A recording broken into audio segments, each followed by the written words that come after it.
청취자께서 보내주신 자료 한 편의 설교문을 가지고 오늘 좀 깊이 파고들어 볼 텐데요. 주제가 정말 흥미롭습니다. 바로 십계명이에요. 우리에게 너무나 익숙한 이름인데 솔직히 10가지를 순서대로 다 외우냐고 물어보면 자신 있는 분이 많지는 않을 것 같아요. 아마 청취자께서도 나는 은혜의 시대에 살고 있는데 이 수천 년 전의 규칙들이 지금 나한테 정말 의미가 있을까? 뭐 이런 궁금증을 갖고 이 자료를 보내주신 게 아닐까 싶어요. 네, 바로 그 지점인데요. 보통 십계명 하면 하지마 하는 어떤 금지 목록만 떠올리잖아요. 그렇죠. 딱딱하고 지켜야 할 것 같고. 네. 그런데 이 설교는 그게 아니라 이렇게 살면 진짜 자유로워져 라고 말하는 뭐랄까 일종의 가이드, 삶의 청사진으로 봐야 한다. 이렇게 제안하는 거죠. 그래서 이번 탐구의 목표는 십계명이 그냥 낡은 규칙이 아니라 오늘을 살아가는 우리에게 어떤 종류의 삶과 자유를 선물하는지 그 의미를 제대로 한번 찾아보는 겁니다. 좋습니다. 그럼 첫 질문부터 시작해보죠. 이 설교문에서도 지적하듯이 많은 기독교인이 주기도문을 열심히 외우면서도 십계명을 잘 모르는 경우가 많아요. 왜 이렇게 좀 잊힌 존재가 된 걸까요? 이 설교문이 그 이유를 한 3가지 정도로 흥미롭게 분석하더라고요. 3가지나요? 네, 첫 번째는 가장 흔한 오해인데 예수님이 율법을 완성하셨으니까 이제 십계명은 폐기된 건 아니냐 하는 생각이에요. 네네. 예수님께서 다 이루셨는데 우리가 굳이 이 10가지 옛날 규칙까지 알아야 하나 뭐 이런 인식이 있다는 거죠. 충분히 그렇게 생각할 수 있을 것 같아요. 새로운 시대가 왔으니 옛날 법은 필요 없다. 이런 논리잖아요. 그렇죠. 그리고 두 번째 이유는 훨씬 더 현실적인데요. 바로 율법의 엄청난 복잡성 때문입니다. 이 설교문이 재미있는 숫자를 알려주는데 십계명에서 파생된 율법이 구약에만 총 613개나 있었다는 거예요. 613개요? 와. 네, 하라는 것이 248개, 하지 말라는 것이 365개. 365개요? 1년 내내 매일 다른 하지 말라는 계명을 받는 기분이겠는데요? 상상만 해도 숨이 막힙니다. 그러니까요. 이러니 일반 신자들이 이걸 어떻게 다 알았겠어요. 그렇죠. 바로 그겁니다. 자연스럽게 율법은 소수의 율법학자나 서기관 같은 어떤 전문가들의 영역이 되어버렸죠. 일반 사람들은 그냥 그들의 해석에 의존할 수밖에 없었고요. 마지막 3번째 이유는 신약 성경을 보면 예수님께서 바로 그 율법 전문가들과 가장 날카롭게 대립하셨다는 점이에요. 맞아. 바리새인들하고. 네. 그러다 보니까 율법이라는 단어 자체에 부정적인 이미지가 더 씌워진 거죠. 율법하면 왠지 딱딱하고 위선적이고 예수님의 그 사랑의 가르침과는 정반대에 있는 것처럼 느껴지게 된 겁니다. 잠깐만요. 그건 좀 의외인데요. 율법주의자들과 그렇게 싸우셨던 예수님을 생각하면 종교개혁가들도 율법하면 일단 거부감부터 들었을 것 같거든요. 그런데 이 자료를 보면 오히려 십계명을 굉장히 중요하게 다뤘다고 하네요. 아주 예리한 지적이세요. 바로 그 지점이 역사의 반전이죠. 반전이요? 네. 종교개혁의 핵심은 이해를 추구하는 신앙으로의 전환이었습니다. 이전에는 신자들이 뜻도 모르는 라틴어 미사에 참여하는 것만으로 신앙생활이 충분하다고 여겨졌다면 종교개혁가들은 내가 믿는 것이 무엇인지 내 언어로 직접 읽고 듣고 이해해야 한다고 외쳤던 거죠. 그래서 모든 사람이 성경을 읽을 수 있도록 번역하고 또 신앙의 핵심을 가르치기 위한 교육의 필요성이 폭발적으로 커졌군요. 맞습니다. 그 과정에서 신앙의 핵심 교리를 누구나 쉽게 배우도록 문답 형식으로 정리한 요리문답이라는 교육서가 만들어졌어요. 이 자료에서 언급된 1563년의 하이델베르크 요리문답이나 이후의 장로교 신앙의 근간이 된 웨스트민스터 요리문답을 보면 정말 놀라워요. 얼마나 놀라운데요? 전체 내용의 거의 3분의 1 이상을 십계명을 해설하는 데 할애하고 있거든요. 웨스트민스터 대요리 문답 같은 경우는 총 196문 중에 무려 58개가 십계명에 관한 질문이에요. 58개요? 거의 30%에 달하는 분량이네요. 와, 그만큼 종교개혁가들은 십계명을 신앙의 핵심 기둥이자 모든 신자가 반드시 알아야 할 삶의 나침반으로 여겼다는 강력한 증거군요. 그렇습니다. 단순히 폐기된 과거의 유물이 아니라 신앙의 근본을 이루는 가장 중요한 가르침으로 재발견한 거죠. 그럼 그 재발견의 핵심이 뭘까요? 이 설교문은 신명기 5장 3절을 십계명을 이해하는 열쇠로 꼽던데요. 이 언약은 여호와께서 우리 조상들과 세우신 것이 아니요 오늘 여기 살아있는 우리, 곧 우리와 세우신 것이라. 이 구절이 참 강력하게 들려요. 이게 바로 말씀의 현재성 혹은 실존성이라는 개념이에요. 현재성이요? 네, 성경을 보면 십계명은 역사적으로 2번 선포됩니다. 처음에는 이집트에서 탈출한 1세대가 시내산에서 직접 받았고 40년이 흐른 뒤에는 광야에서 태어난 다음 세대에게 모세가 다시 한번 선포하죠. 아, 맞아요. 신명기에서요. 왜 똑같은 이야기를 또 했을까요?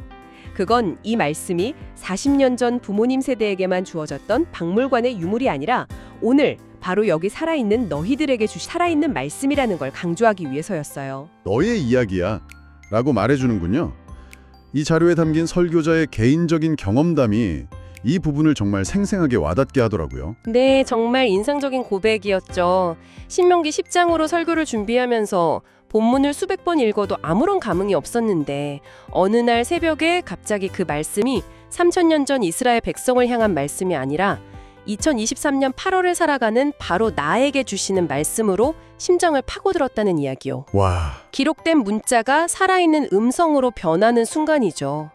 이게 바로 고대의 기록이 오늘 우리에게 살아있는 말씀으로 갱신되는 경험의 정수라고 할 수 있어요. 알겠습니다. 십계명이 낡은 법이 아니라 오늘 우리를 위한 살아있는 말씀이라는 점은 이해가 됐어요. 그런데 그러면 더 헷갈리는데요? 이미 구원이라는 선물을 받았다면 굳이 이 까다로운 규칙들을 지키려고 애쓸 필요가 있나요? 그냥 감사합니다 하고 마음대로 살아도 되는 것 아닌가? 하는 유혹이 들 것 같아요. 하하, 바로 그게 이 설교의 핵심 질문입니다. 그리고 많은 사람이 바로 그 유혹에 빠지죠. 이 자료는 에베소서 2장 8절을 인용하면서 구원은 우리의 행위가 아니라 전적인 하나님의 선물임을 분명히 합니다.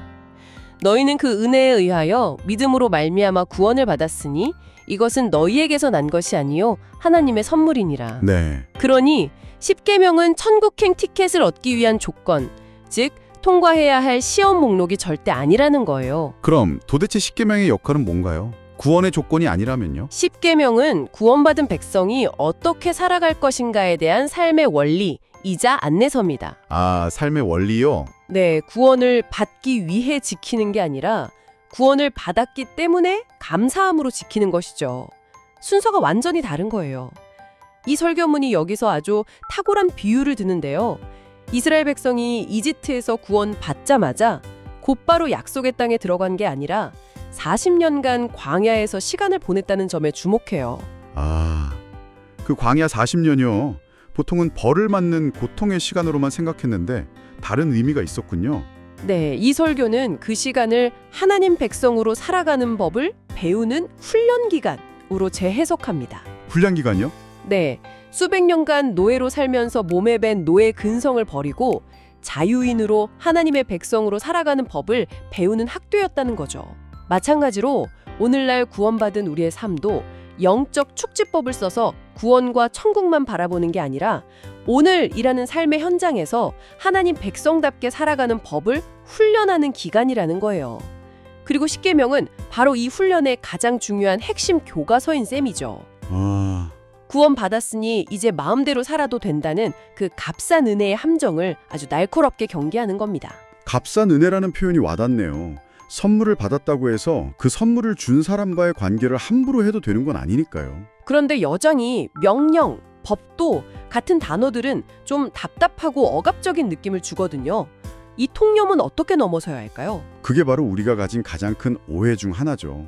이 자료는 규칙이 우리를 올가매는 게 아니라 오히려 진정한 자유를 보장한다는 역설적인 진리를 이야기해요. 예를 들어보죠.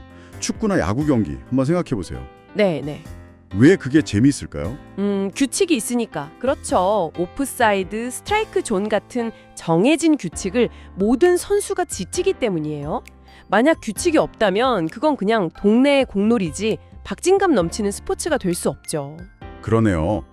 규칙이 있기에 선수들의 기량이 빛나고 예측 불가능한 명장면이 나오는 거니까요. 또 다른 예로 교통법규를 생각해 볼 수 있어요. 왜 빨간불에 멈춰야 해? 내 자유를 억압하지 마! 라며 모두가 자기 마음대로 운전한다면 어떻게 될까요? 어우, 끔찍하죠. 그건 자유가 아니라 모두가 위헌해지는 혼돈일 뿐입니다. 우리가 빨간불에 멈추고 파란불에 간다는 약속을 모두가 지킬 때 비로소 우리는 안전하고 자유롭게 운전할 수 있는 거죠. 듣고 보니 규칙이 없는 자유는 방종이고 결국 모두의 자유를 침해하게 되는 거군요. 하나님의 법도 그런 관점에서 봐야 한다는 말씀이시죠? 맞습니다. 하나님의 법은 우리를 억압하고 괴롭히려는 게 아니라 오히려 죄와 혼돈, 파괴로부터 우리를 지켜서 더 큰 자유와 안정을 누리게 하는 일종의 안전 울타리라는 해석이에요. 안전 울타리요? 네. 그 울타리 안에서 우리는 비로소 참된 평안과 자유를 경험할 수 있다는 것이죠. 그렇군요. 안전 울타리라는 비유가 아주 직관적이네요. 그렇다면 10계명은 단순히 이 선을 넘지 마라는 소극적인 의미 이상의 것을 담고 있겠네요. 자료에서도 율법의 문자만 지키는 율법주의를 비판하던데요. 정확합니다. 율법주의는 하나님의 원래 의로는 잊어버리고 문자 그대로의 조항만 지키면서 나는 이만큼 했으니 의롭다고 여기는 태도죠. 예수님이 비판하신 것도 바로 그 부분이고요. 10계명의 각 계명은 그 표면적인 금지 너머에 훨씬 더 깊고 적극적인 정신을 담고 있어요. 예를 들어주시면 더 이해가 쉬울 것 같아요. 살인하지 말라 같은 계명은 아주 명확해 보이는데요. 네, 6계명 살인하지 말라는 아주 좋은 예시입니다. 문자적으로는 다른 사람의 목숨을 빼앗지 않으면 지킨 거죠. 네. 하지만 이 계명의 진짜 정신은 거기서 멈추지 않아요. 모든 생명을 존중하고 적극적으로 보호하라는 훨씬 더 큰 초대입니다. 그래서 예수님께서는 형제를 향해 바보라고 욕하는 것조차 마음으로 살인한 것과 같다고 말씀하신 거예요. 미움과 경멸이 살인의 뿌리라는 걸 보신 거죠. 아, 단순히 행동의 금지를 넘어 마음의 동기까지 들여다보는 거군요. 그럼 간음하지 말라는 계명도 마찬가지겠네요. 그렇습니다.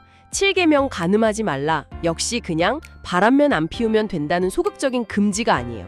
그 이면에는 내게 허락된 배우자를 소중히 여기고 그 관계를 아름답게 가꾸라는 적극적인 사랑의 명령이 담겨 있는 거죠. 즉 10계명은 최소한의 경계선, 즉 울타리를 보여주는 동시에 그 울타리 안에서 우리가 무엇을 하며 살아야 하는지, 즉 최대한의 사랑을 향하도록 우리를 초대하고 있는 겁니다. 하지 말라는 금지 조항 속에 이렇게 살아가라는 적극적인 초대가 담겨 있다는 말씀이시군요. 관점을 완전히 바꾸게 되네요. 바로 그것입니다. 최소한의 규범을 통해 최대한의 사랑을 지향하게 하는 것. 그것이 10계명의 진정한 정신이 이 자료는 힘주어 말하고 있습니다. 오늘 대화를 정리해 보겠습니다. 청취자께서 보내주신 자료를 통해 우리는 10계명이 박물관에 갇힌 낡은 규칙 목록이 아니라 오늘을 살아가는 우리를 위한 살아있는 지침이라는 것을 확인했네요. 또 우리를 억압하는 족쇄가 아니라 오히려 진정한 자유와 안전을 보장하는 울타리라는 것도요. 네, 이 자료는 우리가 10계명이라는 지도를 볼 때 꼭 필요한 두 가지 내비게이션을 제시해 준 셈이에요. 내비게이션이요? 첫째는 이것은 오늘 바로 나에게 주시는 말씀이다라는 현재성. 둘째는 이것은 나의 안전과 자유를 위한 장치다라는 목적성이죠. 이 두 가지 관점을 기억하는 게 아주 중요합니다. 마지막으로 청취자들께서 이 주제에 대해 좀 더 생각해 볼 만한 질문이 있을까요? 네, 하나 제안하고 싶어요. 만약 이번 한 주 동안 10계명 중 하나를 금지가 아닌 적극적인 초대로 받아들여서 실천해 본다면 어떨까요? 아, 적극적인 초대요? 네. 예를 들어 8계명 도둑질하지 말라를 단순히 남의 물건을 훔치지 않는 것으로 넘어 타인의 소유를 존중하고 더 나아가 나의 것을 나누며 관대함을 실천하라는 초대로 받아들이는 거죠. 거짓 증언하지 말라를 진실을 말하고 다른 사람의 편판을 세워주라는 초대로 살아보는 거예요. 이러한 관점의 전환이 청취자님의 일상에 어떤 구체적인 변화를 가져올지 한번 실험해 보시면 정말 흥미로운 경험이 될 것 같습니다.